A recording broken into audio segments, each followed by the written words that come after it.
교회라는 것이요, 늘 화합하고 막 서로를 이해해주고 막 격려해주고 사랑해주고 이런 곳이 교회가 되어야 되는데, 뭐 근래에 들은 이 소식만 들어도 교회가 그렇지 못하더라는 거죠. 다툼 있고 분열이 있고 분쟁이 있고 이런 모습들을 보게 돼요. 예전에는 교회 안 다니는 사람이 교회를 핍박했습니다.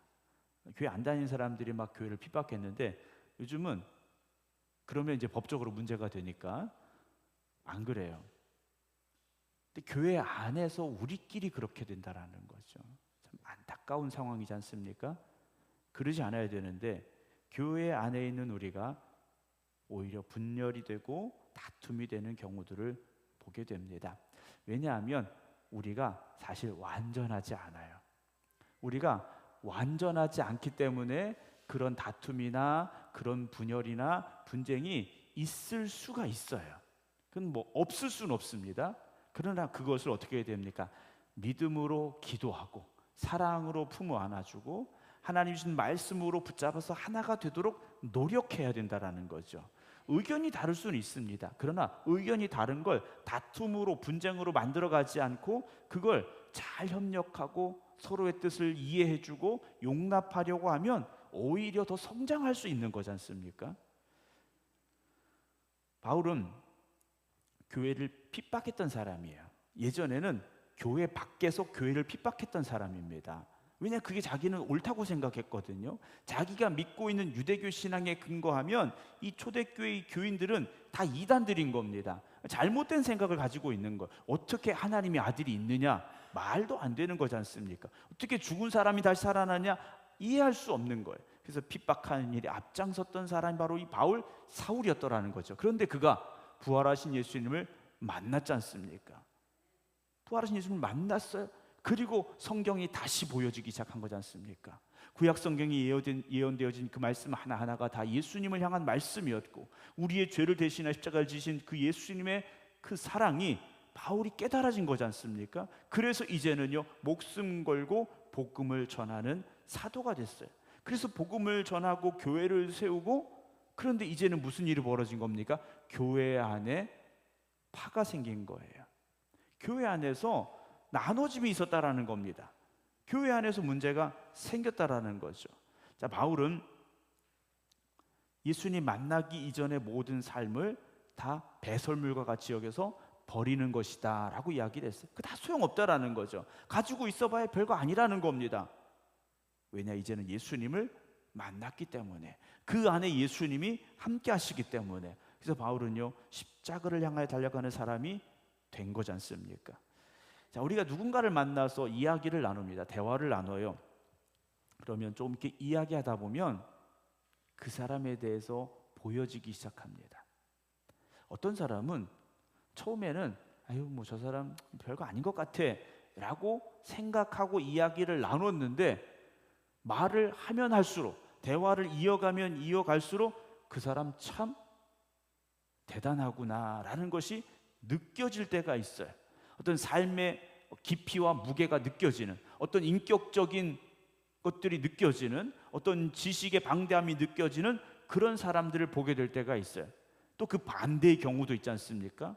처음 보기에는 대단한 사람 같았어요. 자기도 대단한 것처럼 이야기합니다. 그런데 겪어보니까 별거 아니에요. 빈 깡통 같은 사람이 있다라는 거죠. 이것은 나이를 많이 먹었다, 나이가 적다의 문제가 아니에요. 공부를 많이 했다, 적게 했다의 문제가 아니에요. 신앙도 마찬가지입니다. 교회를 오래 다녔다고 모두가 다 성숙한 건 아닙니다. 교회를 짧게 다녔다고 다 성숙하지 못한 상태도 아니라는 거죠. 바울은 오늘 15절에 이렇게 말합니다. 누구든지 우리 온전히 이룬 자들은 이렇게 생각하자 그래요. 만일 어떤 일에 너희가 달리 생각하면 하나님이 이것도 너에게 나타내시리라 라고 말하는데요, 누구든지 온전히 이룬 자들이라고 말해요. 온전히 이룬 자들. 자, 온전히 이뤘다라는 건 쉽게 생각하면 완전하다라고 생각할 수 있어요. 그러나 바울은 그것이 완벽하고 완전한 것이 아니라 예수 그리스도를 닮아가기 위해서 예수님을 바라보고 끊임없이 긴장하면서 달려가고 있는 상태라고 말하고 있는 겁니다. 그러니까 이루었다라는 것이 다 된 게 아니라 아직 그 과정 중에 있다라는 것. 이것을 가장 잘 설명하는 단어가 뭐냐면 이미와 아직이라는 단어입니다. 그러니까 이미와 아직이라는 그 단어 사이에 지금 우리가 있는 거예요. 이것이 무슨 말이냐면 이미라는 단어는 여러분들이 이미 하나님의 자녀가 됐습니다. 그렇죠? 이미 여러분들은 예수 그리스도를 믿고 구원받은 하나님의 자녀가 됐어요. 그러나 아직 하나님 나라의 백성으로서는 완전하지 않다라는 거예요. 그 중간에 우리가 있다라는 거죠. 구원받아서 이제 우리가 어디를 향해 가는 겁니까? 하나님 나라의 완전한 백성으로, 그 거룩함을 향하여, 성화를 향하여 가는 도중에 있는 저와 여러분들이라는 거죠. 그래서 우리는 이미와 아직 사이에 있는 사람들입니다.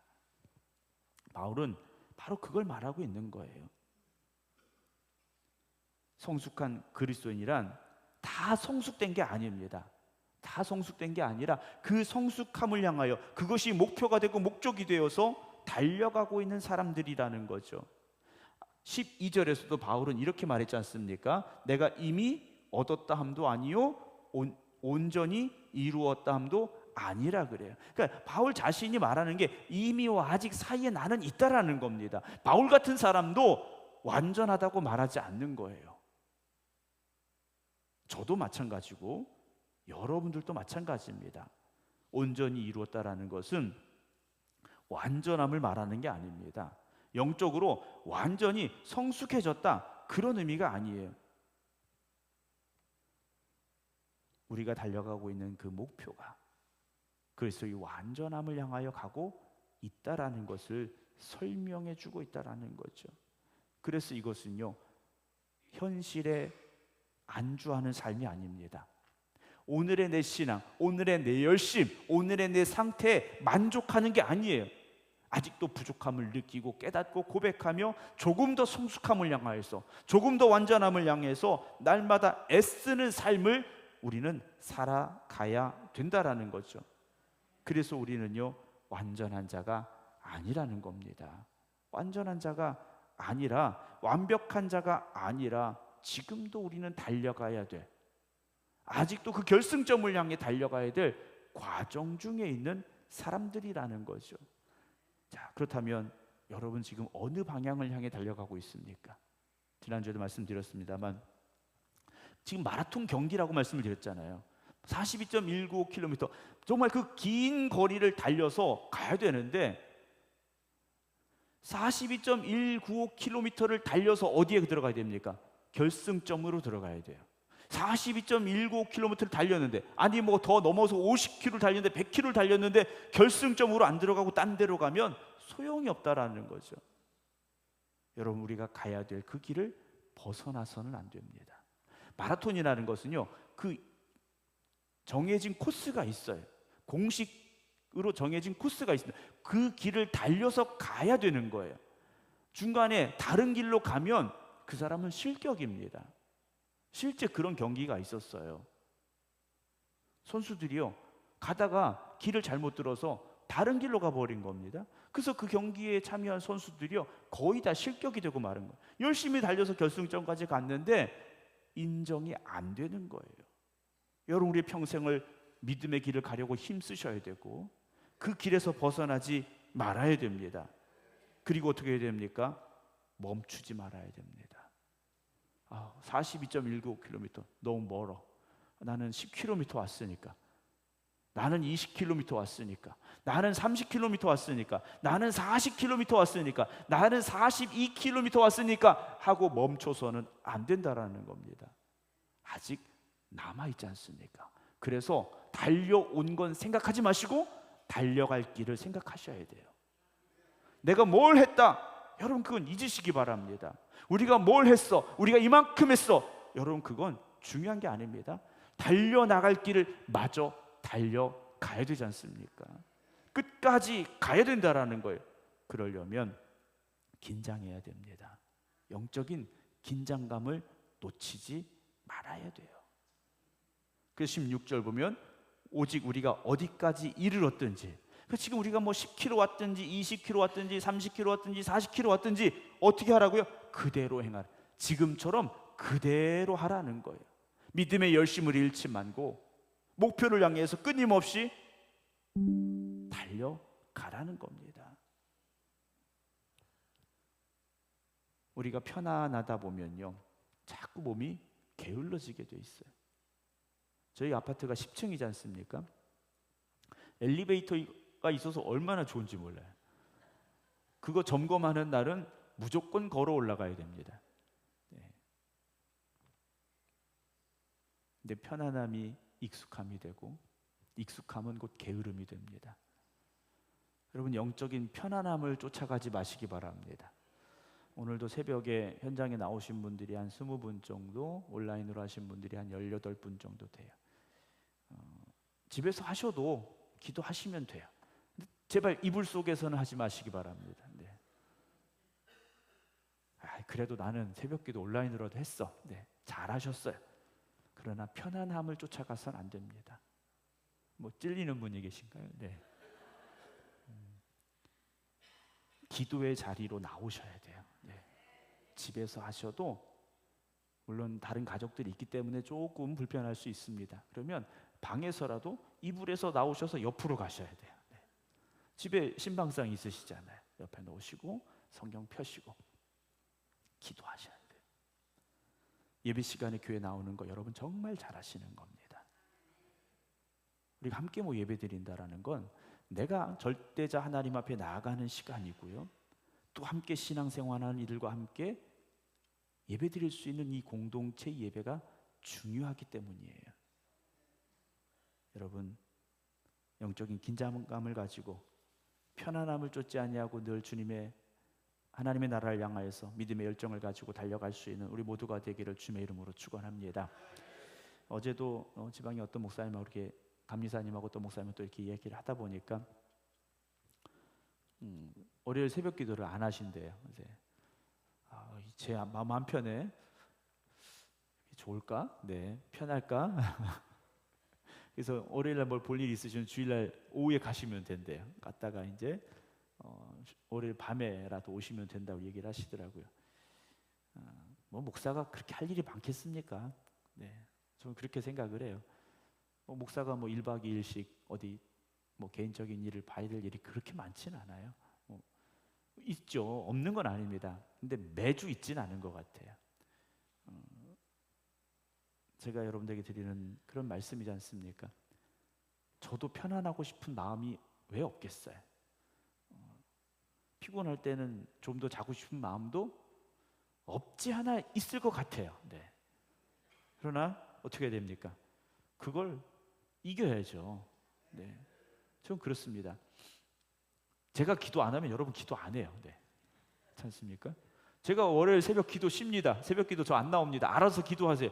그러면 몇 분 나오시겠어요? 네, 대부분 안 나오실 거예요. 네. 그냥 목사님도 쉰다는데 나도 쉬고, 네, 목사님 집에서 기도한다는데 나도 집에서 기도하고. 제가 처음에도 부임하고 처음에도 말씀드렸지 않습니까?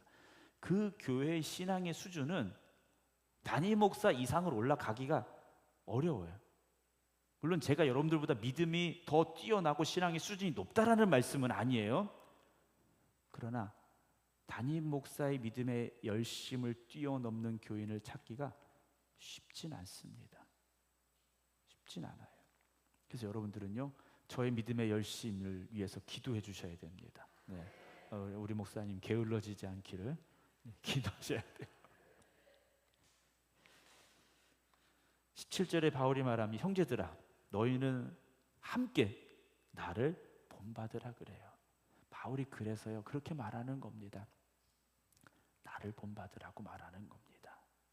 물론 바울이 완전해서가 아니에요.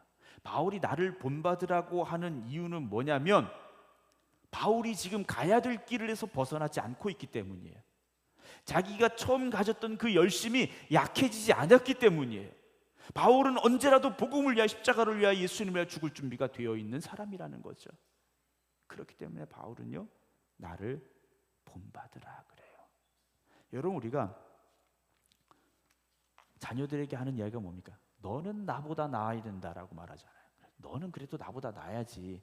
엄마 아빠는 이랬으니까 너는 그래도 나보다 나아야지. 그거 어렵습니다. 어려워요. 제가 여러분들에게 저보다 훨씬 뛰어나셔야 돼요. 훨씬 열심히 있으셔야 돼요. 아무리 말해도요, 그거 쉬운 게 아닙니다. 바울이 나를 본받으라고 말하는 이유는요, 바울이 예수님을 본받으려고 힘썼기 때문에 그걸 본받으라는 거예요. 여러분, 저를 인간적으로 보고 저를 본받으라는 말씀이 아니에요.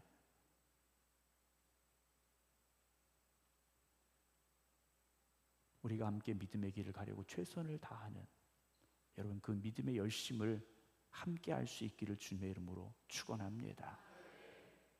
그래서 바울이 말해요. 그리고 너희가 우리를 본받은 것처럼 그와 같이 행하는 자들을 뭐 하라고요?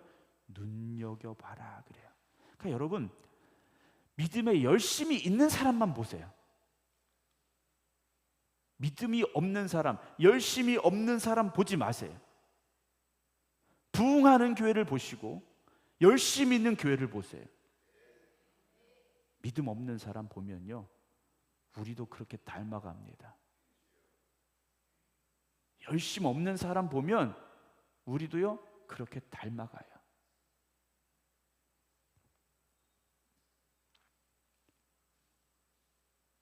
우리들이 본받고 따라가야 될 믿음의 사람들, 그런 믿음의 교회들을 주목하시기 바랍니다. 여러분, 요즘 교회가 쇠퇴한다, 전도가 안 된다, 뭐 이런 이야기 다 합니다. 뭐 안 하는 사람이 없어요. 그런데 이 시대에도 부흥하는 교회는 놀랍게 부흥합니다. 영적인 뜨거움이 넘치는 교회는 그 뜨거움이요, 날마다 더해집니다. 우리가 그런 교회를 바라보고 우리가 그런 교회 되기를 힘써야 되지 않겠습니까? 뭐 음성군 안에도 많은 교회들이 있습니다. 많은 교회들이 있어요. 감리교회, 장로교회, 뭐 성결교회, 침례교회 많이 있습니다. 저와 여러분들의 목표는 그래도 음성에서는 가장 열심히 있는 교회, 그래도 음성에서는 가장 뜨거운 교회. 뭐 좀 생각해보고 아멘을 하시네요. 네. 이게 될까? 이게 될까? 뭐 이렇게 고민하시는 것 같아요. 네. 그래도 음성에서 교회를 가려면 생극교회 정도는 가야지. 네. 좀 그런 이야기들이 좀 들려올 수 있으면 하나님께서 얼마나 기뻐하시겠습니까? 사람들이 그 교회는 가지 마. 여러분, 이거는요, 교회 문 닫아야 됩니다. 그런 소리가 진짜 나온다면 교회 문 닫는 게 하나님의 영광 높여드리는 겁니다. 사랑하는 성도 여러분, 우리는 한 공동체 안에 있는 사람들이에요. 그러니까 누구 하나만 열심히 해서 되는 문제가 아니라는 거예요. 물론 똑같을 수는 없겠죠. 그러나 목표는 같아야 됩니다. 방향은 같아야 됩니다. 우리는 함께 걸어가고 있는 사람들이라는 거죠. 그래서 우리는요, 본이 되는 사람을 보고 배워야 되고 따라가려고 해야 되고요, 또 중요한 건 내가 다른 사람에게 그 본이 되어져야 됩니다. 그래서 교회는 본받을 사람이 있어야 되고요, 여러분들이 본받을 만한 그 믿음의 사람들 되시기 바랍니다. 오늘 나는 누군가에게 어떤 영적인 본을 보여주고 있습니까? 자녀들에게 본이 되어져야 되고, 속도원들에게 본이 되어져야 되고, 같은 선교의 본이 되어져야 됩니다. 18절입니다. 내가 여러 번 너에게 말하였거니와 이제도 눈물을 흘리며 말한다 그래요. 바울이 빌립보 성도들에게 이미 또 다른 편지들을 보낸 것 같아요. 그래서 여러 번 말했고 지금은 뭐 합니까? 눈물을 흘리며 말하고 있어요. 바울이요, 눈물을 흘리며 이 편지를 쓰고 있는 겁니다. 왜요? 여러 사람들이 그리스도의 십자가의 원수로 행한다 그래요. 이 사람들이요, 교회 밖의 사람들이 아니라는 겁니다. 교회 안에 있는 사람들이에요. 근데 이 사람들이 그리스도의 십자가의 원수로 살고 있다라는 겁니다. 여러분 조심해야 됩니다. 우리가 신앙생활하면서 그리스도의 십자가의 원수로 사는 삶이 되서는 안 됩니다. 그들은 어떤 삶입니까? 19절 그들의 마침은 멸망이요 그들의 신은 배요 그 영광은 그들의 부끄러움에 있고 땅의 일을 생각하는 사람들이라고 말합니다. 겉으로는 믿음의 사람이에요. 겉으로는 신실한 사람이에요. 그런데 이 사람들은요 멸망을 향해 가고 있습니다. 더군다나 그들의 신은 배라고 말해요. 이 배는 우리 배입니다. 다 배 있으시죠? 이 배예요. 이 배는 뭡니까? 배고프면 못 참아요. 네. 배고프면 먹어야 돼요. 먹고 싶은 게 있으면 또 먹어줘야 돼요. 조금이라도 비면 또 채워줘야 돼요. 세상의 욕심이고 자기 욕망이지 않습니까? 그게 신처럼 느껴지는 거예요. 그 영광은 어디에 있습니까? 부끄러울 수밖에 없는 거예요. 더군다나 이들은요 하늘의 일을 생각하는 사람들이 아닙니다. 땅의 일을 생각하는 사람들이에요. 사랑하는 성도 여러분, 바울이 눈물을 흘리며 말하는 이들처럼 우리가 살아서는 안 됩니다. 이들을 바라보며 우리가 깨달아야 되고 우리가 그렇게 되지 않도록 긴장해야 됩니다. 겉으로는 신앙인입니다. 겉으로는 그럴듯해요. 그러나 세상 것으로 가득한 삶을 이들이 살아가고 있다라는 거죠. 진짜 신앙인이 되시기 바랍니다. 여러분 금반지도요 똑같아도요 순금이 있고 18K가 있고 14K가 있고 도금이 있어요. 다 다르지 않습니까? 다 달라요. 여러분 신앙도 마찬가지입니다. 세상에서 보면 다 교인이에요. 교회 밖에 사람들이 보면 다 교회 다니는 사람들이에요. 우리 교회 들어온 사람들은 그런 하나님 보실 때는 달라요. 하나님의 저울에 달았을 때 부족함이 없어야 됩니다. 성숙한 그리스도인은요 세상의 것을 좇지 아니하고 하나님의 나라를 향하여 나아가는 사람이 바로 성숙한 그리스도인입니다. 20절 그러나 우리의 시민권은 하늘에 있는지라 그래요. 빌립보라는 도시는 로마가 새롭게 만든 도시입니다. 그래서 이들의 자랑이 뭐냐면 로마의 시민권을 가졌다라는 거예요. 요즘 말하면 미국 시민권 가졌듯이 대단하게 생각하는 사람들이라는 겁니다. 근데 바울은 말해요. 바울이 로마의 시민권이 없습니까? 그도 있어요. 그런데 그 로마의 시민권이 중요한 게 아니라 하나님 나라 백성이라는 게 중요하다라는 거죠. 여러분 우리가 미국 시민권 없어도 됩니다. 미국 여권은 독수리가 그려져 있어요. 빨간색 여권에 독수리가 그려져 있는데 그 독수리 여권 필요 없다라는 거예요. 구원받은 하나님의 자녀가 되어지면 그것이 가장 복되다라는 것을 여러분 믿으시기 바랍니다. 거기로부터 구원하는 자 곧 주 예수 그리스도를 기다리노니 그는 만물을 자기에게 복종하게 하실 수 있는 자의 역사로 우리의 낮은 몸을 자기 영광의 몸의 형체와 같이 변하게 하신다라고 바울은 고백하고 있습니다. 우리가 진짜 자랑할 건 다른 거 아닙니다. 하나님 나라 백성입니다. 우리가 구원받은 겁니다. 여러분 그것이 여러분들의 자랑이 되시기 바랍니다. 나 몇 평짜리 집에 살아. 나 얼마짜리 집에 살아. 여러분 우리가 여기서 집 자랑 아무리 해봐야 저 강남에 사는 사람들 앞에 가면요 이거 아무것도 아니에요. 네. 우리가 얼마짜리 차를 탄다. 여기 강남 가보면요 옆에 무서워서 못 가는 차들도 많아요. 네. 그런 거 자랑할 거 없습니다. 배우길 내가 얼마를 배웠다. 여러분 그런 거 자랑할 수도 없어요. 진짜 자랑은 뭡니까? 나는 하나님 나라의 백성입니다. 여러분 그것이 우리의 자랑이 되어져야 되지 않겠습니까? 왜냐하면 천국 가서는요 세상의 자랑거리가 자랑입니까? 다시 바울을 기억해 봅니다. 바울은요 자랑할 게 너무 많은 사람이었어요. 근데 그게 다 뭐라고요? 배설물이라고 말했지 않습니까? 바울이 가질 만큼 가졌고 누릴 만큼 누렸고 해볼 만큼 해봤는데 다 필요 없다라는 거예요. 여러분 바울이 배설물 같다고 말하는 그것을 향해서 지금 달려가고 계십니까? 그것 때문에 속상해하고 계십니까? 그것 때문에 아파하고 계십니까? 여러분 내려놓으시기 바랍니다.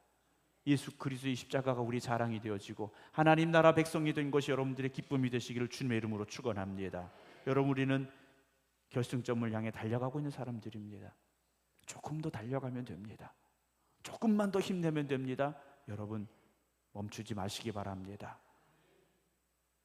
우리의 시민권은 하늘에 있는 사람들입니다. 바울이 말하고 있는 그 성숙함을 향하여서, 그리스도의 완전함을 향하여서 우리 함께 달려나갈 수 있게 되기를, 그래서 하나님의 기쁨이 되어지고 성숙한 크리스찬으로 살아갈 수 있기를 주님의 이름으로 축원합니다. 기도하겠습니다.